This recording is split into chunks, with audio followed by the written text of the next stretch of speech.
Nah, berikut ini yang ada hubungannya dengan penyakit bisul, faktor resiko bisul itu sendiri.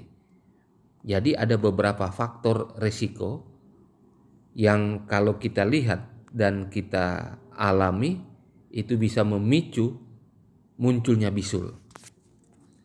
Yang pertama, ketika kita mengadakan kontak langsung dengan orang yang mengalami bisulan ini.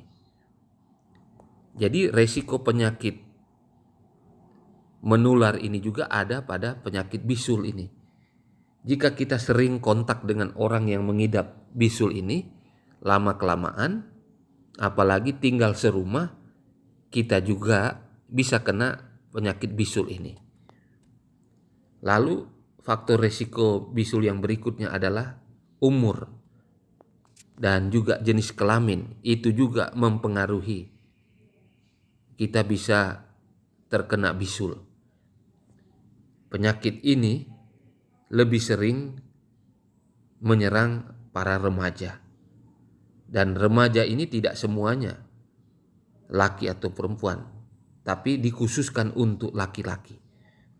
Jadi usia remaja dan yang lebih rentan mendapatkan bisul adalah laki-laki. Jadi ini faktor risiko yang menderita bisul itu ya. Kemudian faktor risiko berikut adalah ketika kita atau seseorang dia tidak menjaga kesehatan untuk pribadinya dan juga di lingkungan di mana dia tinggal. Jadi faktor kesehatan pribadi dan faktor kesehatan lingkungan itu mempengaruhi. Kalau tidak bersih, kotor, maka resiko mendapatkan bisul itu dapat terjadi. Jadi masalah kebersihan untuk pribadi dan lingkungan kita itu faktor resiko bisul ya. Yang berikutnya adalah untuk faktor risiko bisul ini sistem imunisasi. Maksudnya sistem kekebalan kita. Ya. Kalau di dalam tubuh kita kekebalan kita itu lemah, kita tidak kuat oleh karena kita kurang gizi, kurang nutrisi dan lain sebagainya, itu dapat menyebabkan bisul itu sendiri. Contohnya, kalau kita lemah karena sakit penyakit, karena diabetes, maka resiko untuk dapat bisul itu ada di sana. Atau kita mengidap penyakit yang berbahaya di waktu-waktu yang lalu ya, yang namanya HIV. Tentunya untuk mendapatkan bisul itu sangat berpotensi. Ataupun ketika kita sedang atau baru menjalankan yang namanya kemoterapi karena ada penyakit yang lumayan berbahaya.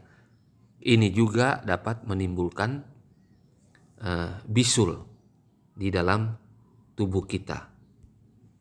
Jadi itu perlu kita perhatikan juga. Faktor risiko bisul itu akan muncul. Kemudian yang berikutnya adalah ketika kita mengalami masalah-masalah di dalam kulit kita, kulit bagian luar tentunya. Contohnya kita sering kena jerawat, ya, timbul tenggelam karena makanan, karena cuaca, karena keadaan tubuh kita yang tidak baik. Nah, masalah jerawat ini yang ada di kulit itu juga adalah faktor risiko akan timbulnya bisul. Jadi perlu menjaga kebersihan di dalam tubuh kita, khususnya bagian wajah, agar terhindar dari penyakit bisul. Jadi kalau sudah ada potensi, ya kita sering berjerawat, biasanya pada anak-anak muda, remaja, bahkan orang tua juga ada. Kita usahakan supaya jangan mendapatkan jerawat tadi dengan cara mengatur pola makanan, menghindari makanan-makanan yang bisa menyebabkan jerawat, dan juga faktor dari luar kita hindari, abu, debu, minyak, dan lain sebagainya.